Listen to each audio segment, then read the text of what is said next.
ഇന്ന് നമ്മൾ ഉണ്ടാക്കാൻ പോകുന്നത് പന്നിക്കറിയാണ്.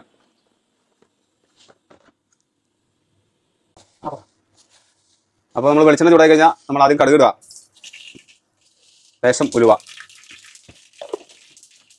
പിന്നെ ഇഞ്ചി, വെളുത്തുള്ളി, പച്ചമുളക്, സവാള, ഇത് മൂന്നും കൂടെ വഴറ്റുക.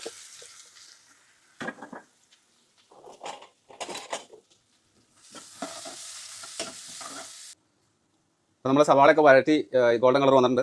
അപ്പോൾ നമ്മൾ ഈ പന്നിക്കറിയിൽ നമ്മൾ ഉപയോഗിക്കുന്നത് മഞ്ഞപ്പൊടിയും മുളക് പൊടിയും മസാല കൂട്ടും മാത്രമാണ് കേട്ടോ ഉള്ളൂ. മല്ലിപ്പൊടി നമ്മൾ ഈ പന്നിയിൽ ചേർക്കാറില്ല.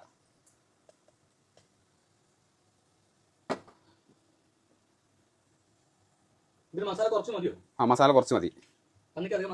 അധികം മല്ലി യൂസ് ചെയ്യാറില്ല. അധികം മല്ലി ഒരു പന്നിയായിട്ട് അത്ര നമ്മൾ ഈ ചിക്കനിലൊക്കെ ഉപയോഗിക്കുന്ന അത്ര ഉപയോഗിക്കാറില്ല.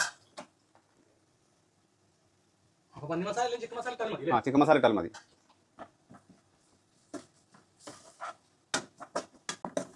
ശരിക്കും മുളക് പൊടിയും മഞ്ഞപ്പൊടിയും തന്നെ ഇട്ട് പന്നി വെച്ചാലും നല്ല ടേസ്റ്റ് ആയിരിക്കും. അപ്പോൾ അതൊന്ന് മുളക് ഒന്ന് മൂത്ത് വന്നു കഴിഞ്ഞാൽ അപ്പം തന്നെ നമുക്ക് പന്നി ഇട്ടോ. നല്ല പന്നിയാട്ടോ എടുത്ത് കിട്ടിയത്. നല്ല തൊലിയൊന്നും ഇല്ലാത്ത പന്നി നമ്മളിന്ന്.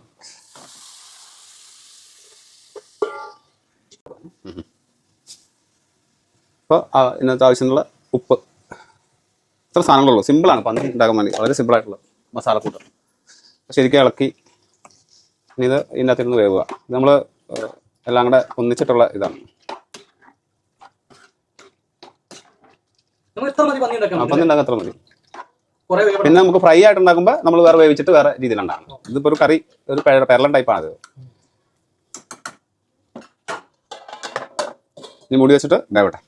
അപ്പോൾ നമ്മുടെ പന്നി പെരളൻ റെഡി ആയിട്ടുണ്ട്. അധികം മസാല ഒന്നും ഇടാത്ത പന്നിയാണ്. അപ്പോൾ നമ്മുടെ കൊച്ചുകൂടെ ഉണ്ട്. ആ കൊച്ചു ടേസ്റ്റ് നോക്കിയിട്ട് പറയും. നോക്കിയോ,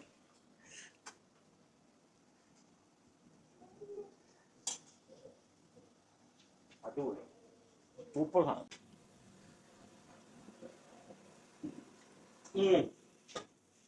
നമ്മൾ ഇവിടുന്ന് വാങ്ങിയ പന്നിയാണ്ടേ, ഇതിൽ നെയ്യ് കുറവാണ്, അത് മാത്രമേ ഉള്ളൂ. നല്ല ടേസ്റ്റ് ഉണ്ട്.